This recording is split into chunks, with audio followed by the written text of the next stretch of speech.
आगे बढ़ते हुए दूसरी खबर की ओर आइए आपको जानकारी देते हैं। महाशिवरात्रि कब मनाई जाएगी इस बार? भगवान शिव की आराधना का महापर्व महाशिवरात्रि हर साल फाल्गुन मास के कृष्ण पक्ष की चतुर्दशी तिथि को मनाई जाता है।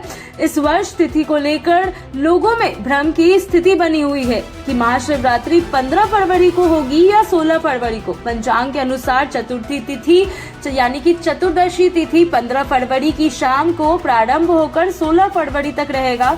चूंकि महाशिवरात्रि की पूजा निषद काल रात्रि यानी कि रात में होती है महाशिवरात्रि की पूजा, इसीलिए ज्यादातर स्थानों पर पर्व 15 फरवरी की रात को मनाया जाएगा। हालांकि स्थानीय पंचांग और राज्य सरकारों की अधिसूचना के अनुसार छुट्टी की तिथि अलग हो सकती है। महाशिवरात्रि के दिन भक्त उपवास रखकर भगवान शिव की विशेष पूजा अर्चना करते हैं। शिवलिंग पर जल, दूध, बेलपत्र, धतूरा और शहद अर्पित कर किए जाते हैं। धार्मिक मान्यता है कि इस दिन विधि विधान से पूजा करने पर सभी कष्ट दूर होते हैं और मनोकामना पूर्ण होती है। इस पर्व को विशेष रूप से भगवान शिव और माता पार्वती के विवाह उत्सव के रूप में भी मनाया जाता है। शुभ मुहूर्त की बात करें तो निश्चित यानी कि काल पूजा का समय सबसे उत्तम माना जाता है, जो लगभग रात 12 बजे के आसपास पड़ता है। इसके अलावा 4 प्रहर की पूजा का भी विशेष महत्व है। श्रद्धालु रात्रि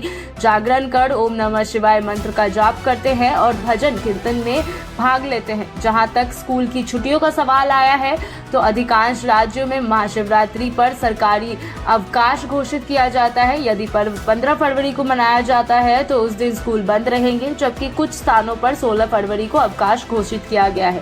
तो अभिभावकों और छात्रों को सलाह दी जाती है कि वे अपने राज्य की अधिकारित छुट्टी सूची या स्कूल प्रशासन से पुष्टि कर ले। महाशिवरात्रि केवल एक धार्मिक पर्व ही नहीं बल्कि आध्यात्मिक जागरण का अवसर भी है। इस दिन उपवास, ध्यान और संयम के माध्यम से आत्मशुद्धि और सकारात्मक ऊर्जा प्राप्त करने का संदेश दिया जाता है। भक्तों के लिए यह दिन श्रद्धा, भक्ति और शिव कृपा प्राप्त करने का विशेष अवसर माना जाता है।